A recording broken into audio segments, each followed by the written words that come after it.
గారి అమ్మమ్మ, తిమోతి గారి అమ్మ, వాళ్ళిద్దరి గురించి చూద్దాం. లోయి అనగా ఏంటంటే అంగీకరించబడిన స్త్రీ, అలాగే కోరదగిన. ఆ లోయి కుమార్తె పేరు ఏంటంటే యునీకే. ఆ తల్లి మార్గంలో నడుచడానికి ఎంతో ఇష్టపడింది. వీళ్ళు భర్తలు మార్పు లేనివారు, వీరి భర్తలు అన్నిలోనే ఉన్నారు. అయితే అన్యుడు భర్తతో ఉంటూ నిజరక్షకుడిని స్వీకరించిన తల్లులు వీరు. అయితే ఇక్కడ ఈమె యునీకే గురించి చూస్తే ఈమె కూడా తల్లి మాటకు లోబడిన స్త్రీగా ఉన్నదన్నమాట. ఈమె పేరు కూడా యునీకే. యునీకే మాటకు అర్థం ఏంటంటే గెలుపు. అన్య భర్తతో, అలాగే అన్య ప్రజలతో, బంధు బలగముతో, రక్త సంబంధముతో అందరిలో కూడా గెలుపు పొందిన స్త్రీ. ఎందుకంటే తనకున్న తిమోతిని దేవుని సేవకుడికి పరిచర్యకు పంపించింది. ఎంత గొప్ప తల్లి చూడండి.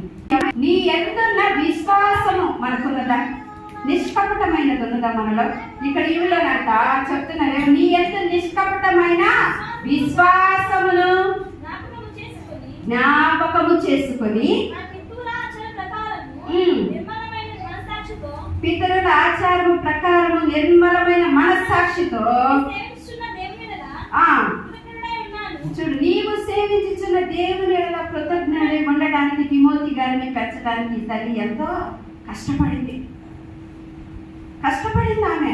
అందుకని ఈమెలో ఉన్న మొదటిది ఏంటంటే నిష్కపటమైన ప్రేమ కలిగిన తల్లిగా. రెండవదిగా చూసినట్లయితే బాల్యము నుండి దేవుని లేఖనములు బిడ్డకు నేర్పించింది.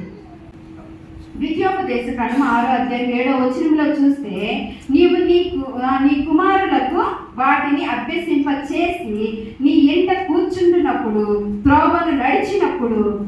చక్కగా దేవుడు మనతో మాట్లాడుతూ ఉన్నాడు. ఏమని మాట్లాడుతున్నాడు? నీ కుమార్తెను నీ కుమారుణ్ణి నీ ఇంట ఉంటున్నప్పుడు, కూర్చుంటున్నప్పుడు, త్రోవన నడిచినప్పుడు. చూడండి, వాక్యం ఎంత చక్కగా క్లియర్గా మాట్లాడుతూ ఉంది.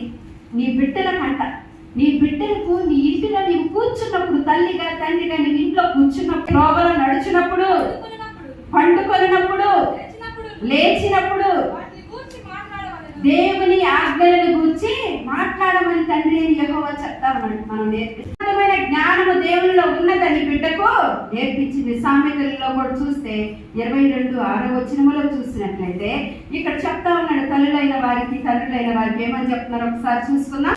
బాలుడు నడవవలసిన త్రోవలో వాడిని నడుపుము.